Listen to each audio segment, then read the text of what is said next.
I don't know if it's something to note for UFC 191 or not, but the heavyweight clash, which is Mir and Arlovski, typically probably thought of by some of us who have known MMA for a long time as sort of a pair of golden oldies, is not first on the card. First on the card is their championship. And why is that sort of important? Well, because this championship is the flyweight championship, and of course historically always the UFC have tended to put, even when it comes to championships, a good or well-known pair of heavyweights on top of the card, and they are second. Now, I would have to go back and see if they've done this before, but I'm always mindful when they actually put the little guys, so to speak, right at the very top, because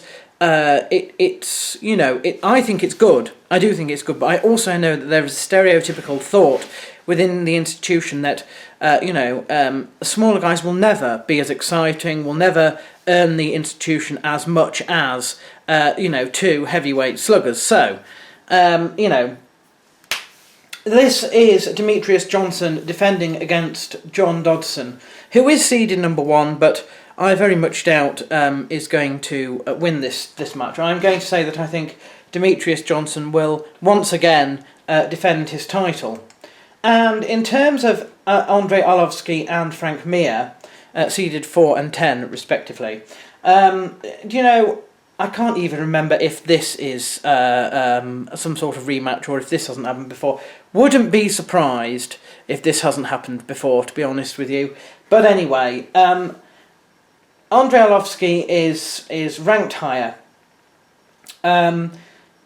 Although, for some reason, I sort of more err towards Frank Mir. Perhaps it's because he's sort of been fighting recently, I don't know, in places that I know of. I mean, to be honest with you, I can't really be asked to do a lot of the groundwork in terms of looking at their histories anymore. I know that they're both long and storied histories, and I also know that on any given day, if the two people who are sort of in their prime turn up, it could be really, really exciting.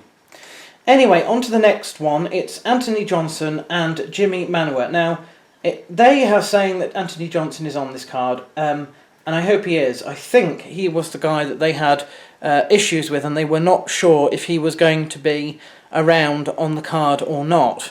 But anyway, he's seeded number 1. Jimmy Manuwa is seeded number 7. The safe option here is to go with Anthony Johnson.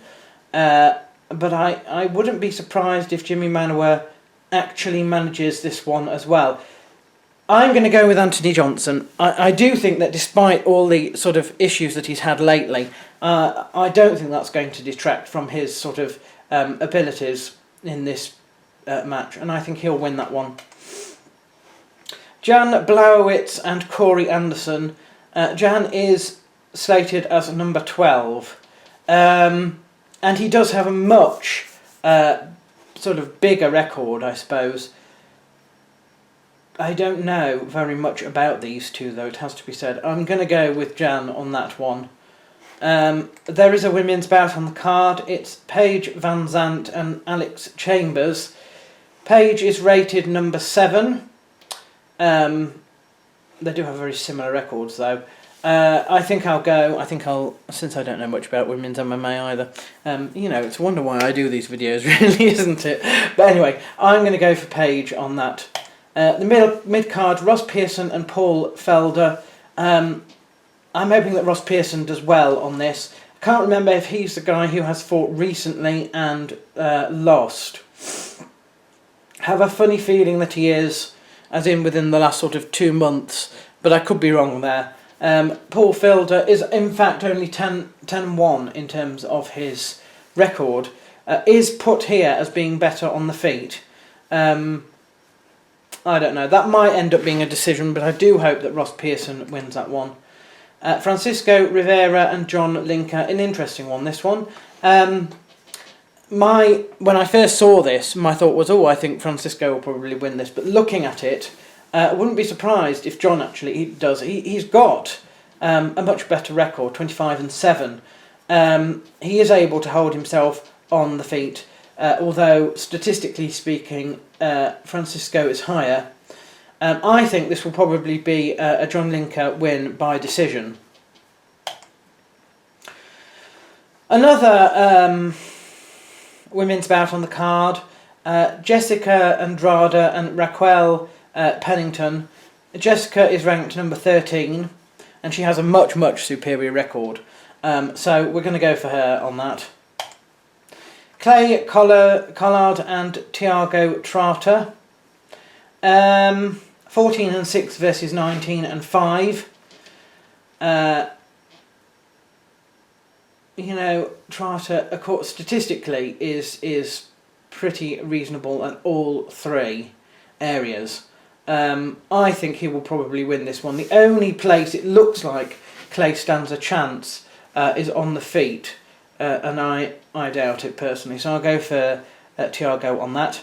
The bottom of the card, Joe Riggs, another one who's been round since the dawn of time. 40-15 is his record. He's fighting Ron Stallings, 13-7. This isn't a squash match by any means, but with his experience, you would expect Joe Riggs to win this one. And the last one, Joaquim Silva and Nazareno Malagari. Now, Silva is a perfect 7, and Nazareno 27-3. I think, I think this is a good match, but I do think that Nazareno will probably win this one. I'm going to go and say that I think it will possibly be. See, it's interesting because statistically speaking, this should be groundsman versus striker. The striker is Silva, who should be on the feet, and the groundsman is Nazareno. But it does depend. They're also statistically they don't go to decision very often. But I have a funny feeling that Nazareno will probably go and win this one by decision. That might be the only way that Silva sort of gets to have a foothold in the institution, really, because I don't think he's been in here before, and I think this is a harsh one, possibly, to put him into straight away. There are no pictures, by the way, for those two either, and I know that Nazareno has been around, certainly. Anyway, that is UFC 191 predictions video for you. And that's it. Next week, of course, it's fighter of the card for August. So, yes, that'll be next.